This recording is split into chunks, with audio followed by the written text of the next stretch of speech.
군산 바닷가에서 불어오는 바람이 오래된 골목 끝까지 스며듭니다.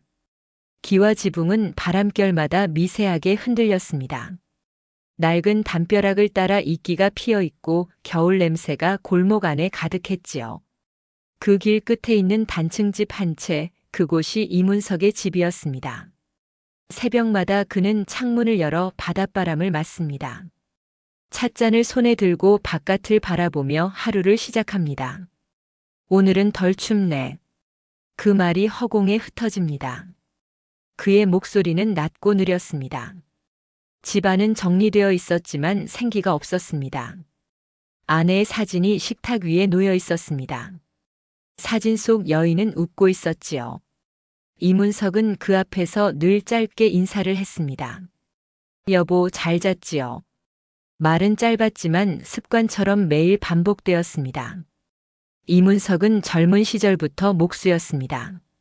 손끝으로 나무의 결을 읽을 줄 아는 사람이었지요. 30을 넘기자 그는 마을에서 가장 믿음직한 목수로 불렸습니다. 비에 젖은 문틀도 그의 손을 거치면 다시 반듯해졌습니다. 말수가 적었지만 일은 정확했습니다. 사람들은 그를 신뢰했습니다. 이 선생은 나무랑 대화한다니까. 동네 사람들이 종종 그렇게 말했어요. 그는 그저 웃고 말았습니다. 웃음 속에는 자부심과 피로가 함께 섞여 있었지요. 세월이 흐르며 그의 손등은 거칠어졌습니다. 마을의 집들은 새로 지어졌고 젊은 목수들이 나타났습니다. 그는 천천히 일을 줄였습니다. 공방의 불빛이 예전보다 일찍 꺼졌습니다. 그러던 어느 날 아내가 병으로 세상을 떠났습니다. 그날 이후 그는 거의 말이 없어졌습니다. 집안에는 라디오만 켜져 있었지요. 라디오 속 낯선 목소리가 유일한 대화 상대였습니다. 아들은 도시로 이사 갔습니다. 며느리와 손녀가 함께 살고 있었지만 그들이 찾아오는 일은 점점 줄었습니다. 처음에는 매달 왔지만 시간이 지나면서 명절에나 얼굴을 볼 수 있었지요. 그는 혼자 밥을 차렸습니다. 반찬은 김치와 멸치볶음뿐이었습니다. 식탁 건너편의 빈자리가 자꾸 눈에 들어왔습니다. 밥을 다 먹고 나면 그는 마당을 쓸었습니다. 낙엽이 모이면 그걸 한쪽에 쌓아두었습니다. 작은 감나무가 마당 한가운데 서 있었습니다. 아내가 심었던 나무였습니다. 감이 익을 때마다 그는 따지 않았습니다. 새들이 와서 쪼아 먹도록 놔두었습니다. 그 모습을 보면 괜히 마음이 편했지요. 오후가 되면 그는 공방 문을 열었습니다. 나무 냄새가 그를 반겼습니다. 벽 한쪽에는 오래된 의자가 놓여 있었습니다. 그 위에는 수빈이 의자라고 적힌 작은 글씨가 새겨져 있었습니다. 손녀가 3살 때 앉았던 의자였습니다. 그날의 웃음소리가 아직도 귀에 남아 있었습니다. 그는 그 의자를 손끝으로 천천히 어루만졌습니다. 그 애가 이걸 기억할까요? 나지막한 독백이 공방 안으로 스며들었습니다. 해질 무렵 바다에서 갈매기가 울었습니다. 붉은 빛이 골목을 물들이며 천천히 사라졌습니다. 그는 공방 불을 끄고 마당으로 나왔습니다. 하늘은 이미 어둑했고 별 하나가 떠올랐습니다. 손끝이 시려워질 때까지 그는 그대로 서 있었습니다. 그리고 작게 중얼거렸습니다. 내일은 좀 따뜻했으면 좋겠어요. 말끝이 바람에 섞여 사라졌습니다. 방으로 돌아온 그는 라디오를 켰습니다. 오늘도 사랑하는 가족과 함께 행복한 밤 되시길 바랍니다. 방송인의 목소리가 흘렀습니다. 그는 고개를 끄덕였지만 대답하지 않았습니다. 눈은 천천히 아내의 사진으로 향했습니다. 사진 속 웃음이 불빛에 반짝였습니다. 그는 그 앞에서 손을 모았습니다.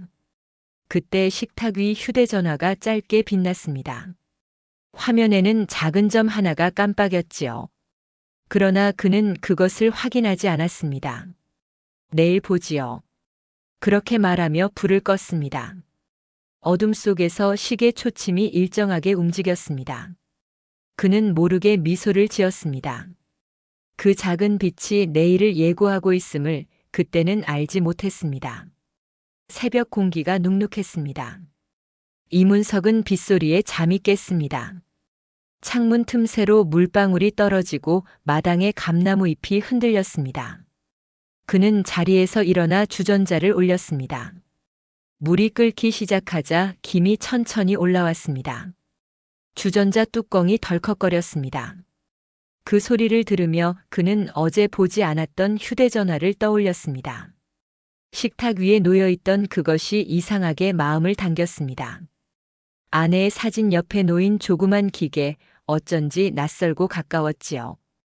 돋보기를 쓰고 휴대전화를 켰습니다. 화면에 음성 메시지 1건이라는 문장이 떴습니다. 손끝이 잠시 멈췄습니다. 버튼을 눌렀습니다. 신호음이 짧게 울리고 맑은 목소리가 흘러나왔습니다. 할아버지 수빈이에요. 보고 싶어요. 말끝이 미세하게 떨렸습니다. 잠시 아무 소리도 들리지 않았습니다. 그는 화면을 바라보다가 무심코 웃었습니다. 이 녀석이 하지만 웃음이 금세 멈췄습니다.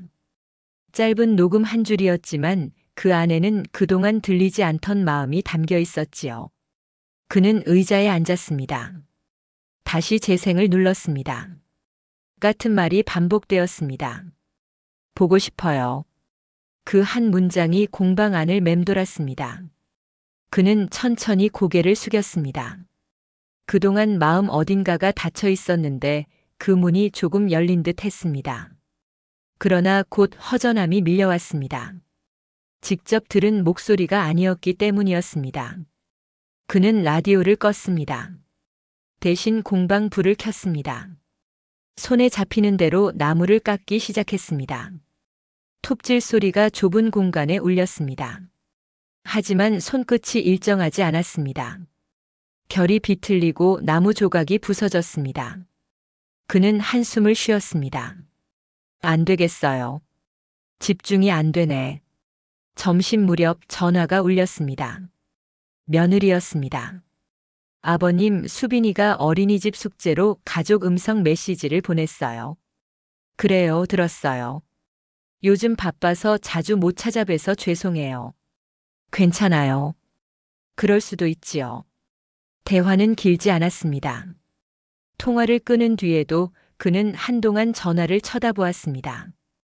아무 말도 없었지만 마음속에서는 오래된 생각들이 뒤섞였습니다. 보고 싶다. 하지만 말하지 말자. 비가 그친 오후 그는 우산을 들고 집 앞을 나섰습니다. 젖은 길을 걸으며 공방에서 쓸 나사를 사러 갔습니다.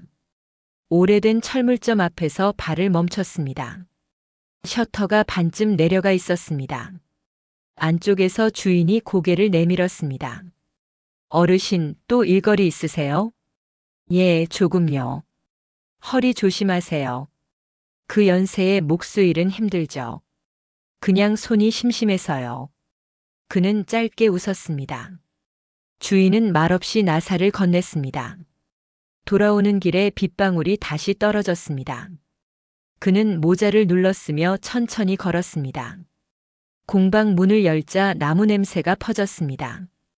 그는 새로 산 나사를 집어들었습니다. 조금 짧았지만 맞춰보기로 했습니다.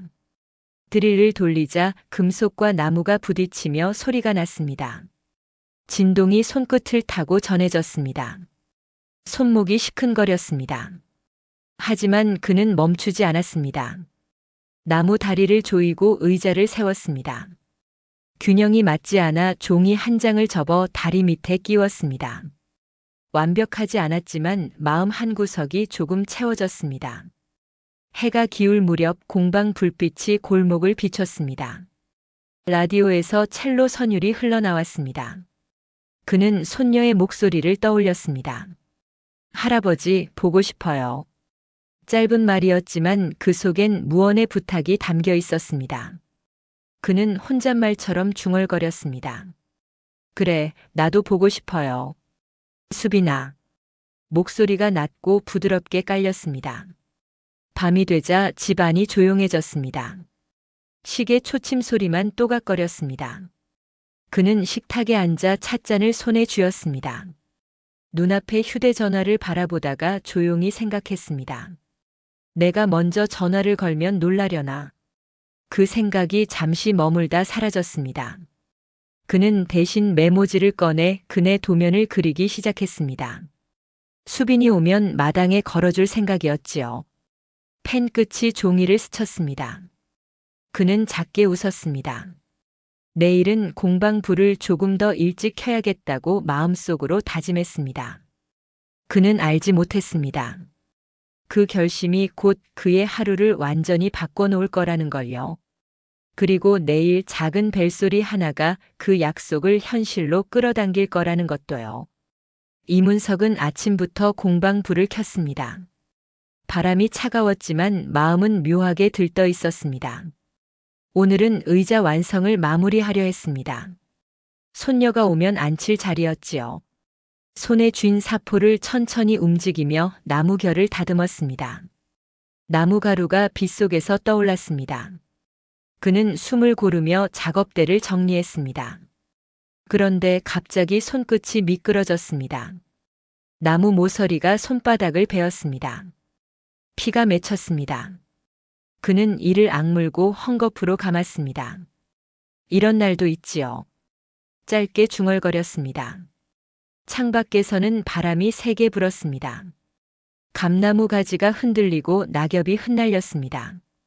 그는 의자를 옆으로 옮기다 그만 다리를 부딪혔습니다. 의자가 넘어지며 나사 하나가 빠졌습니다. 땅에 부딪힌 소리가 묘하게 컸습니다. 그는 허리를 굽혀 나사를 주었습니다. 참 별일이 다 생기네요. 웃었지만 입가가 금세 굳었습니다. 손바닥에서 피가 번지고 있었습니다. 잠시 의자에 앉아 손을 눌렀습니다. 피가 식으며 통증이 더 뚜렷해졌습니다. 점심 무렵 며느리에게서 전화가 왔습니다. 아버님, 수빈이 이번 주에 못 갈 것 같아요. 어린이집 행사라서요. 그래요, 알겠어요. 애가 바쁘겠지요. 다음 주에 꼭 가요. 그럼 됐어요. 수빈이 건강하면 됐죠. 그는 평소처럼 담담하게 대답했지만 통화를 끊고 나니 방 안이 더 조용해졌습니다. 의자 위에는 떨어진 나무 조각이 남아 있었습니다. 그가 며칠 동안 다듬던 의자였습니다. 그 위로 오후 햇살이 희미하게 내려앉았습니다. 그는 그것을 바라보다 고개를 숙였습니다. 오후 늦게부터 비가 다시 내렸습니다. 빗방울이 지붕을 두드리며 소리를 냈습니다. 그는 의자를 수리하려고 다시 공방 문을 열었습니다.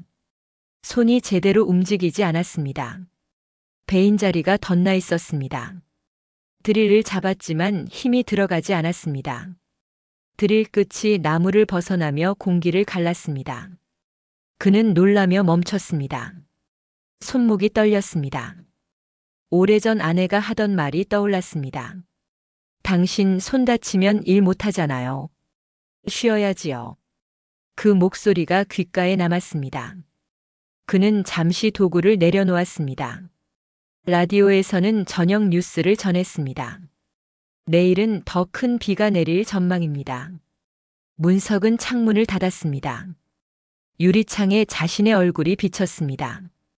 주름이 깊었습니다. 손끝에 피가 굳으며 시퍼렇게 변했습니다.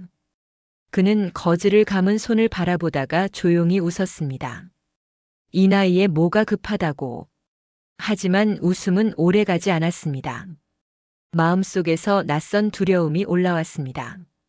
손이 완전히 낫지 않으면 의자를 완성할 수 없다는 생각이었습니다.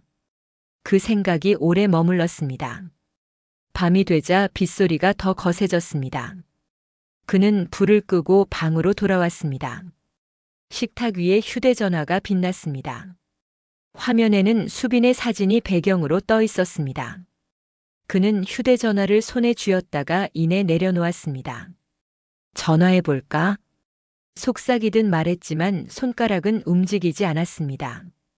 다음 주에 본다는데 괜히 성급하면 안 되지. 그렇게 마음을 다독였습니다. 하지만 이내 또 다른 생각이 따라왔습니다. 다음 주에도 못 오면? 라디오 음악이 조용히 흘렀습니다. 그는 창가로 걸어갔습니다. 바깥은 어두웠습니다. 가로등 불빛이 빗줄기 사이로 번졌습니다. 감나무 아래 흙길에 물웅덩이가 생겼습니다. 그가 만든 의자가 마루에 세워져 있었습니다. 빗소리 속에서도 그 의자만 또렷하게 보였습니다. 그는 손끝을 바라보았습니다. 붕대가 젖어 있었지만 풀지 않았습니다. 다시 감아봤자 똑같을 테니까요. 그는 방으로 돌아와 메모지를 꺼냈습니다. 수빈이 의자 완성. 그 밑에 전화 걸기라고 적어두었습니다. 펜 끝이 떨렸습니다. 글씨가 삐뚤었습니다. 그는 종이를 바라보다가 천천히 숨을 내쉬었습니다. 그리고 속삭였습니다. 내일은 조금 다르게 해봐야겠어요. 아내의 사진이 희미하게 빛났습니다. 빗소리는 여전히 이어졌습니다. 문석은 눈을 감았습니다. 손끝이 따뜻했습니다. 그는 몰랐습니다. 그날 밤 빗속 어딘가에서 작고 짧은 벨소리가 울리고 있었던 것을요. 그리고 그 소리가 그의 다음 하루를 바꾸는 시작이 되리라는 것도요. 아침 공기가 맑았습니다. 밤새 내리던 비가 그치고 감나무 잎마다 물방울이 맺혀 있었습니다. 이문석은 천천히 창문을 열었습니다. 바람이 얼굴을 스쳤습니다.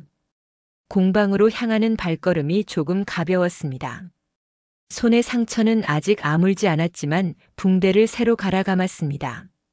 이 정도면 괜찮아요.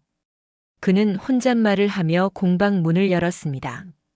나무 냄새가 다시 코끝을 채웠습니다. 어제까지 무겁던 공기가 조금 가벼워졌지요. 작업대 위에는 어제 쓰러졌던 의자가 있었습니다. 한쪽 다리가 약간 휘어져 있었습니다. 그는 의자를 세우고 조심스레 눌러보았습니다. 여전히 조금 흔들렸습니다. 그러나 이번에는 포기하지 않았습니다. 조금만 더 손보면 되지요. 그는 망치를 들어 나사를 다시 조였습니다. 손끝이 시렸지만 힘을 뺐습니다. 나무가 깨지지 않게 천천히 두드렸습니다. 그 소리가 공방 안에서 규칙적으로 울렸습니다. 마치 오래된 리듬이 되살아난 것 같았지요. 점심 무렵 전화가 울렸습니다. 화면에는 수빈이라는 이름이 떠 있었습니다. 문석의 눈이 커졌습니다. 서둘러 전화를 받았습니다. 할아버지, 저예요, 수빈이에요. 그래, 우리 수빈이. 목소리 들으니 좋네요. 할아버지 손 괜찮아요? 엄마가 다쳤다고 했어요. 응, 이제 괜찮아요. 조금 베었을 뿐이에요. 다행이다. 그럼 그네도 만들어요? 문석은 웃음을 터뜨렸습니다. 그럼요. 우리 수빈이 오면 타야죠. 짧은 대화였지만 공방 안의 공기가 달라졌습니다. 오랜만에 웃음소리가 섞였습니다. 그는 통화를 마치며 손녀의 목소리가 귓가에 남아있는 걸 느꼈습니다. 그는 곧장 공방을 정리했습니다. 그리고 마당으로 나갔습니다. 감나무 아래 흙을 살폈습니다. 비에 젖어 부드러워져 있었습니다. 그곳에 표시를 남겼습니다. 그네 자리. 말없이 줄자를 꺼내 길이를 재고 강목을 정렬했습니다. 손끝이 느리지만 확실하게 움직였습니다. 시간은 느리게 흘렀습니다. 이웃 최만호가 지나가며 말을 걸었습니다. 어르신, 또 작업하세요? 예, 이번엔 그네요. 손녀 주려고요? 그렇지요. 아이가 오면 타야죠. 이웃은 웃었습니다. 좋은 일 하시네요. 내일은 저도 도와드릴게요. 문석은 고개를 숙이며 인사했습니다. 고맙습니다. 혼자 하면 오래 걸릴 것 같았어요. 그날 오후 그는 나무 기둥을 세우기 시작했습니다. 손끝의 상처가 다시 저렸지만 멈추지 않았습니다.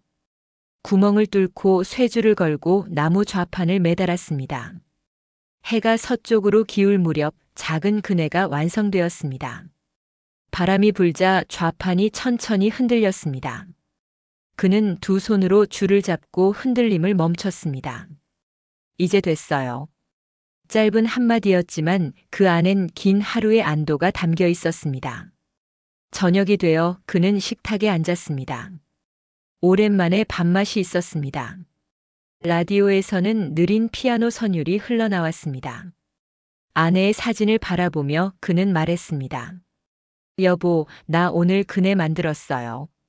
손녀가 타면 당신도 웃을 거예요. 사진 속 미소가 조용히 빛났습니다. 그는 작은 잔을 들어 한 모금 마셨습니다. 손끝이 따뜻했습니다. 밤이 깊자 창밖에서 바람이 불었습니다. 감잎이 스치며 소리를 냈습니다. 공방 불빛은 아직 꺼지지 않았습니다. 그는 의자를 꺼내 그네 옆에 놓았습니다. 의자에 앉아 하늘을 올려다봤습니다. 별 하나가 희미하게 보였습니다. 손녀의 목소리가 다시 떠올랐습니다. 보고 싶어요. 그 말이 이번엔 외롭지 않았습니다. 오히려 힘이 되었지요. 그는 자리에서 일어나 공방 불을 껐습니다. 마당을 돌아서며 잠시 멈췄습니다. 바람이 부드럽게 얼굴을 스쳤습니다. 내일은 더 맑겠지요. 그 말이 천천히 어둠 속으로 흘러갔습니다. 문석은 방으로 들어와 침대에 앉았습니다. 손가락이 여전히 쓰라렸지만 마음은 편안했습니다. 그는 잠시 눈을 감으며 속삭였습니다. 이제 진짜로 기다릴 수 있겠어요. 그 말이 끝나자 방 안이 조용해졌습니다. 그리고 창밖에서는 새벽의 바람이 다시 시작되고 있었습니다. 아침 햇빛이 마당의 그네를 부드럽게 비추었습니다. 밤새 말린 줄이 단단했고 좌판의 결은 매끈했습니다. 이문석은 기둥을 한 번 더 눌러보며 숨을 고르게 골랐습니다. 손의 상처는 옅은 자국만 남았고 마음의 긴장도 조금 풀렸습니다. 대문 앞에서 발소리가 멈추자 그는 고개를 들었습니다. 아들 가족이 서 있었습니다. 손녀 수빈이 가장 먼저 달려와 그의 허리를 꼭 안았습니다. 할아버지, 보고 싶었어요. 밝은 목소리가 마당을 채웠습니다. 그는 팔을 조심스레 감싸며 웃었습니다. 그래, 우리 수빈이. 잘 왔지요. 며느리가 가까이 와서 고개를 숙였습니다. 아버님, 그동안 연락 자주 못 드려 죄송해요. 그는 손사래를 쳤습니다. 다 사느라 그런 거지요. 건강하면 됐어요. 말은 짧았지만 마음은 충분했습니다. 아내의 사진이 햇빛을 받으며 조용히 빛났습니다. 수빈은 그네로 달려가 두 손으로 줄을 잡았습니다. 좌판이 가볍게 흔들렸습니다. 정말 만들었구나. 할아버지 최고. 그는 뒤에서 줄을 잡고 천천히 밀었습니다. 수빈의 웃음이 공중에 남았습니다. 아들은 마당을 둘러보며 물었습니다. 아버지, 손은 괜찮으세요? 응, 괜찮아. 금세 나았지요. 그는 의자를 그네 옆으로 끌어놓았습니다. 등받이에 작은 글씨가 빛에 드러났습니다. 수빈이 자리. 수빈이 그네에서 내려 의자에 앉았습니다. 딱 맞아요. 할아버지 고마워요. 앉아보니 더 좋지요. 그는 고개를 끄덕였습니다. 공방에서 흘리던 시간들이 한 덩어리로 떠올랐습니다. 톱밥 냄새와 사포 소리, 밤의 빗소리, 망설이던 전화 화면, 그리고 오늘의 햇빛. 점심은 마당에 상을 펴고 먹었습니다. 따끈한 국과 노릇한 전이 김을 냈습니다. 서로의 접시가 자연스레 오갔습니다. 아들이 수저를 내려놓고 말했습니다. 아버지, 요즘 더 자주 올게요. 수빈이도 할아버지랑 많이 지내게 하고 싶어요. 그는 짧게 웃었습니다. 와주면 고맙고 못 와도 괜찮아요. 여기 자리는 늘 있으니까요. 말이 많지 않아도 마음이 닿았습니다. 수빈이 그의 손을 잡고 손바닥에 거친 결을 쓰다듬었습니다. 이 손으로 만들었구나. 작은 목소리에 그가 미소 지었습니다. 그래, 오래 했지요. 이제는 너와 놀려고 씁니다. 라디오에서는 낮은 음악이 흘렀습니다. 그는 공방 문을 활짝 열었습니다. 오래된 나무들의 향이 바깥으로 번졌습니다. 수빈이 공방 안을 둘러보며 속삭였습니다. 여기 냄새 좋아요. 그는 고개를 끄덕였습니다. 나에게는 집 냄새지요. 작은 종이 상자에서 구슬과 끈을 꺼내 팔찌를 만들었습니다. 아이가 옆에서 매듭을 잡아주었습니다. 여기 이렇게 묶어요? 응, 아주 잘했어요. 짧은 칭찬이 아이의 어깨를 곧게 세웠습니다. 오후가 기울 무렵 그는 휴대전화를 켰습니다. 머뭇거리던 습관 대신 작은 용기가 손을 움직였습니다. 사진 찍자. 오늘을 남겨야지요. 세 사람의 얼굴이 화면에 모였습니다. 찰칵 소리와 함께 웃음이 번졌습니다. 그는 사진을 아내의 액자 앞에 세워 보였습니다. 여보, 우리가 이렇게 지내요. 해가 지기 전 그는 수빈을 그네에 한 번 더 태웠습니다. 아이의 손이 줄을 꼭 잡을 만큼만 움직였습니다. 수빈이 하늘을 보며 말했습니다. 할아버지, 내년에 더 높이 타요. 그는 대답했습니다. 그래, 내년에는 내가 더 자라 있으니까. 아들이 말했습니다. 아버지, 고맙습니다. 그리고 많이 미안했습니다. 그는 고개를 저었습니다. 사람 사는 게 그렇지요. 오늘 와준 걸로 충분해요. 수빈이 두 사람의 손을 동시에 잡았습니다. 우리 셋이 약속해요. 자주 보기. 그는 손을 꼭 잡았습니다. 약속.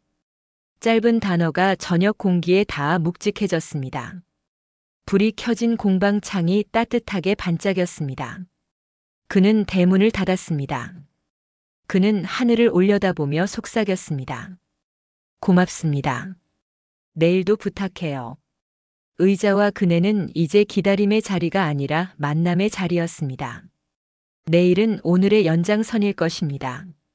그는 전등을 켜며 생각했습니다. 이만하면 잘 살았고 이제는 함께 산다. 밤은 천천히 내려왔고 집안은 포만감으로 가득 찼습니다.